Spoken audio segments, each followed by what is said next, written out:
বিসমিল্লাহির রহমানির রহিম। আসসালামু আলাইকুম viewers, couple adventure and cooking YouTube channel থেকে আপনাদের স্বাগতম। যারা নতুন ভিউয়ার্স তারা আমার চ্যানেলটিকে সাবস্ক্রাইব করবেন, আর যারা সাবস্ক্রাইব করেছেন তাদেরকে অনেক ধন্যবাদ। আমার ভিডিওটা ভালো লাগলে একটা লাইক দিবেন, কমেন্টস করবেন, আর পাশে থাকা বেল আইকনটি চাপতে ভুলবেন না।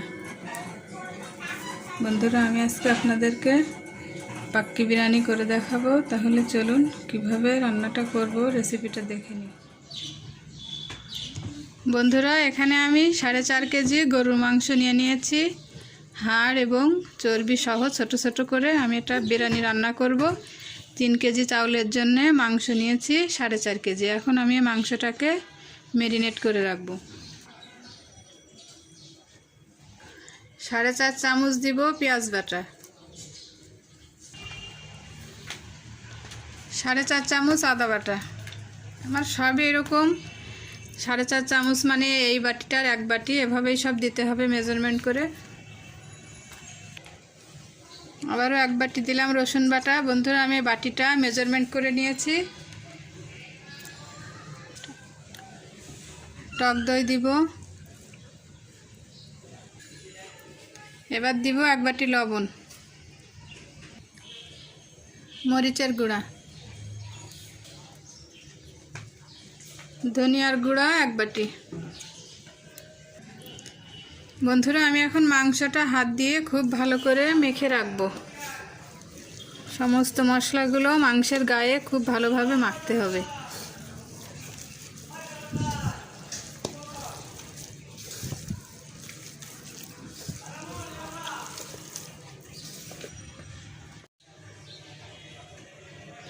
বন্ধুরা, আমার মাংসটা মাখানো হয়ে গেছে। আমি এখন আধা ঘন্টা ম্যারিনেশনের জন্য রেখে দিব। 2 কাপ সয়াবিন তেল দিয়েছি, আর দিব 2 টেবিল চামচ ঘি, দেওয়া ঘি।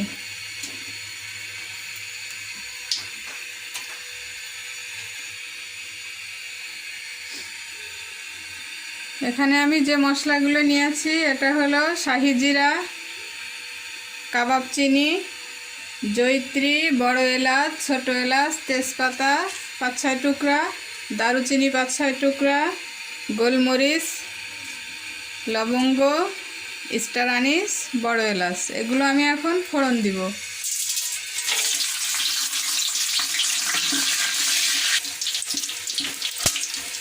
মশলাগুলো থেকে যখন একটা সুন্দর সেন্ট বের হবে তখন পেঁয়াজ দিয়ে দিব 2 কাপ।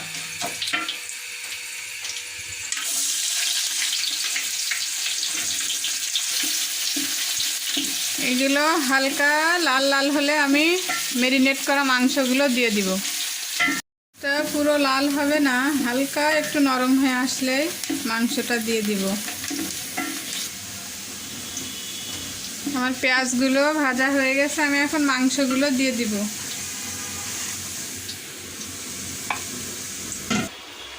মাংসগুলো ঢেলে দিয়েছি, এখন খুব ভালো করে নাড়াচাড়া করে মাংসটা কষিয়ে নিব।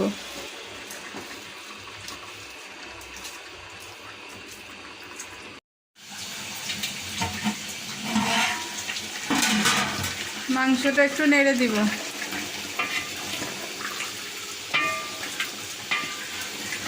মাংস থেকে অনেক পানি বের হয়েছে, বাড়তি পানি দেওয়া যাবে না। এটা দিয়ে মাংসটাকে সিদ্ধ করতে হবে।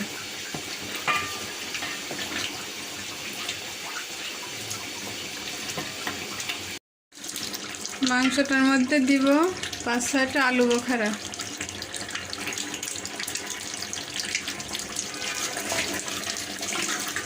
মাংসের মধ্যে পানি দেওয়া যাবে না। মাংসটা যদি সিদ্ধ কম হয় তাহলে 1 কাপ গরম দুধ দেওয়া যাবে।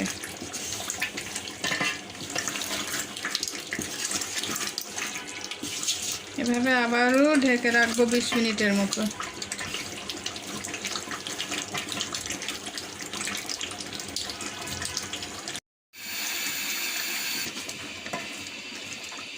আমার মাংস রান্নাটা হয়ে গেছে। আমি এখন এ পর্যায়ে কিছু কাঁচামরিচ দিয়ে দিব।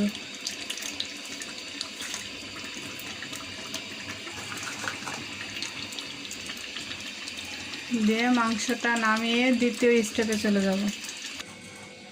বন্ধুরা, আমি ছোট ছোট নতুন আলু ভেজে রেখেছিলাম, এখন দিয়ে দিব।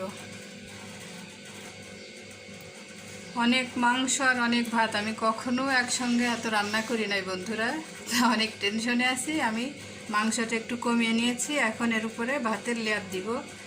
আগে কিছুটা আলু দিয়ে দিব।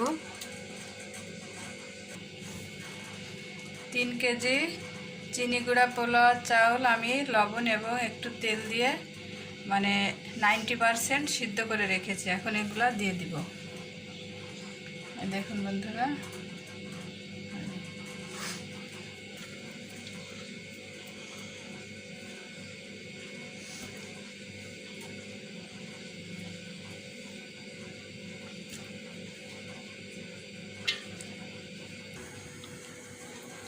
আমি 2 রকম কালার মিক্সচার করে নিয়েছি, ঘি এবং গরম দুধ দিয়ে।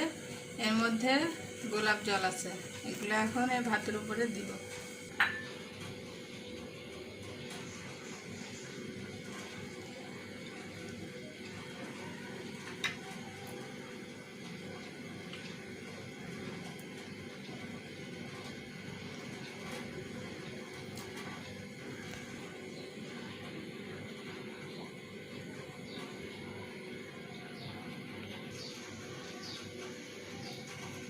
মাংসের মধ্যে আলু বোখারা দেওয়া আছে, এই জন্য এই বিরিয়ানিটাই আলু বোখারা। এখন ভাতের মধ্যে দিব না, এর উপরে আরেক লেয়ার মাংস দিয়ে দিব।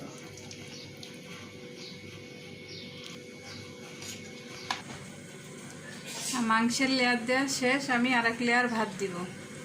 এই পাক্কি বিরিয়ানিতে আসলে মাংসের মধ্যেই সমস্ত মশলা দেওয়া থাকে।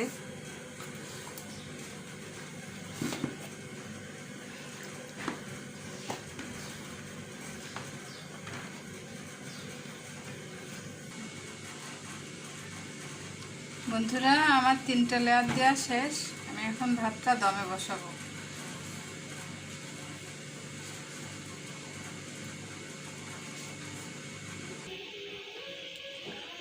আমি বিরিয়ানিটা চুলায় বসিয়ে দিয়েছি, নিচে একটা মোটা তাওয়া দিয়ে। এখন এই আটা দিয়ে মুখগুলো সিল করে দিচ্ছি।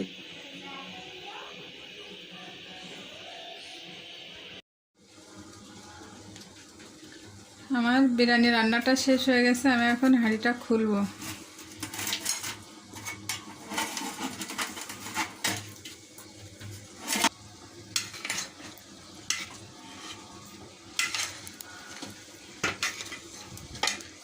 আমি এখন পরিবেশনের জন্য বিরিয়ানিটা বেড়ে নিচ্ছি। অনেক সুন্দর হয়েছে কালার এবং ফ্লেভারটা। বন্ধুরা, আমার বিরিয়ানিটা রান্না শেষ, আমি পরিবেশন করে দিয়েছি। বন্ধুরা, এই দেখেন মাংসগুলো অনেক নরম হয়েছে, হাত দিয়ে টান দিলেই খুলে আসছে। এবং এই বিরিয়ানিটা খুব সহজে রান্না করা যায় এবং অনেক মজাদার হয়।